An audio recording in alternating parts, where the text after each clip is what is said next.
ಸ್ವಲ್ಪ ಬರಡು ಭೂಮಿಯಾಗಿದೆ, ಅದನ್ನು ಬಿಟ್ಟರೆ ಏನಿಲ್ಲ. ಇನ್ನು ಬಹುಶಃ ಕೆಲವೇ ಸಮಯದಲ್ಲಿ ಎತ್ತಿನೊಳೆ ಎಲ್ಲ ಸರಿಯಾದ ನೀರು ಇಲ್ಲಿ ಸಪ್ಲೈ ಆದರೆ ಈ ಬರಡು ಭೂಮಿ ಹೋಗ್ತದೆ, ಮತ್ತೆ ಒಳ್ಳೆಯದಾಗ್ತದೆ.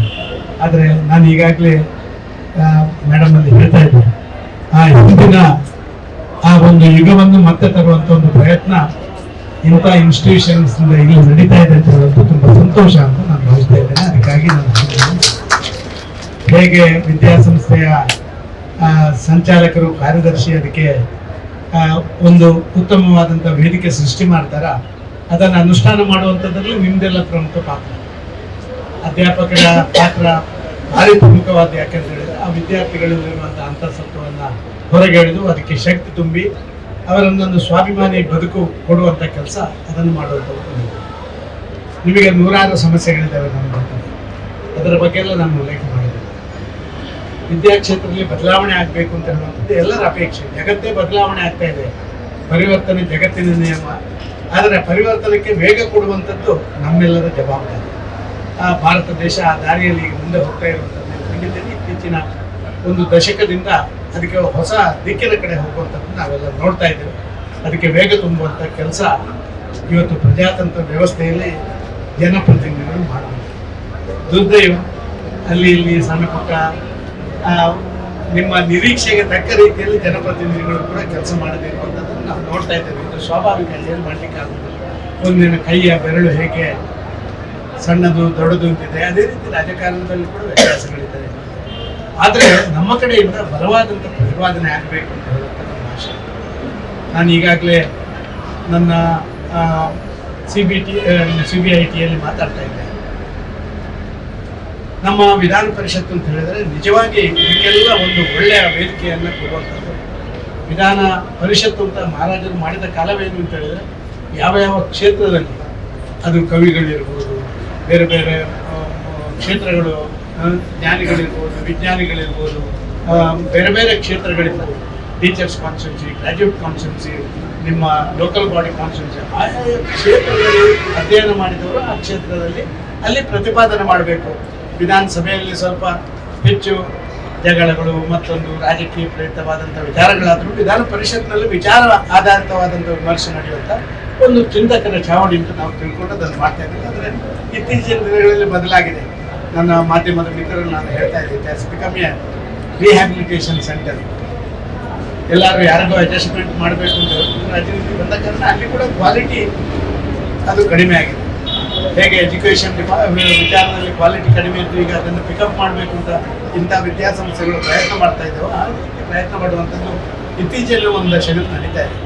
ಆದ ಕಾರಣ ಒಳ್ಳೆಯವರನ್ನು ಅಲ್ಲಿ ಕಳಿಸುವಂಥದ್ದು, ವಿಚಾರ ಚರ್ಚೆ ಮಾಡುವಂಥವ್ರನ್ನು ಮಾಡುವಂಥದ್ದು ಮಾಡಬೇಕು. ನಾವು ನಾರಾಯಣ ಸ್ವಾಮಿಯವರ ಬಗ್ಗೆ ನೀವು ಹೇಳಿದರೆ, ನಮ್ಮೂರಿನ ಹುಡುಗರ ಬಗ್ಗೆ ನೀವೇನು ಬಾರಿ ಮಾತಾಡ್ತೀವಿ, ನನಗೆ ನೀವು ದಬಾಯಿಸ್ಬೋದು. ಆದ ಕಾರಣ ಅವರ ಬಗ್ಗೆ ನಾನೇನು ಮಾತಾಡಲಿಕ್ಕೆ ಇಷ್ಟಪಡೋದಿಲ್ಲ. ಒಬ್ಬ ಒಳ್ಳೆಯ ಒಂದು ರಾಜಕಾರಣಿ ಅಂತ ನಾನು ಹೇಳ್ಬೋದು. ಇವತ್ತು ನಾವು ನೋಡಿದ್ದೇವೆ, ಡಾಕ್ಟರೇಟ್ ಪದವಿಯವರು ನಿಮ್ಮ ರಾಜಕಾರಣಿ ಆದಮೇಲೆ ಡಾಕ್ಟರೇಟ್ ಪದವಿ ಪಡೆದವರಲ್ಲಿ ಅವರೇ ಪ್ರಥಮ ಅಂತ ನಾನು ಭಾವಿಸ್ತಿದ್ದೇನೆ. ಆ ರೀತಿ ಒಂದು ಅಧ್ಯಯನ ಮಾಡಿದಂಥ ವ್ಯಕ್ತಿ ಇದ್ದಾರೆ. ಇದನ್ನೆಲ್ಲವನ್ನು ಪ್ರತಿಪಾದನೆ ಮಾಡುವಂಥ ಎಲ್ಲ ವಿಚಾರಗಳನ್ನು ಮಾಡಿದ ನಿಮ್ಮ ಬುಕ್ಕಲ್ಲಿ ಇವತ್ತು ನಿಮಗೆ ಅವರ ಪರಿಚಯ ಮಾಡಿಕೊಡುವಂಥದ್ದು ಖಂಡಿತವಾಗಿ ನಿಮ್ಮ ನಿರೀಕ್ಷೆಯ ರೀತಿಯಲ್ಲಿ ಕೆಲಸ ಮಾಡ್ತಾರೆ. ಎಲ್ಲವೂ ನೀವು ಹೇಳಿದಂತೆ ಆಗ್ತದೆ ಅಂತ ನಾನೇನು ಭರವಸೆ ಇಲ್ಲ. ಆದರೆ ಅದು ಅತ್ಯಂತ ಪ್ರಾಮಾಣಿಕವಾಗಿ ನೀವು ಕೊಡುವಂಥ ವಿಚಾರಗಳು, ವಿದ್ಯಾಕ್ಷೇತ್ರಕ್ಕೆ ಆಗಬೇಕಾದಂಥ ಸಂಗತಿಗಳ ಬಗ್ಗೆ ಪ್ರತಿಪಾದನೆ ಮಾಡಬಲ್ಲಂಥ ಒಬ್ಬ ಯುವಕ. ನಾನು ವಿಧಾನ ಪರಿಷತ್ನಲ್ಲಿ ಸ್ವಲ್ಪ ಸಮಯ ಇದ್ದೆ.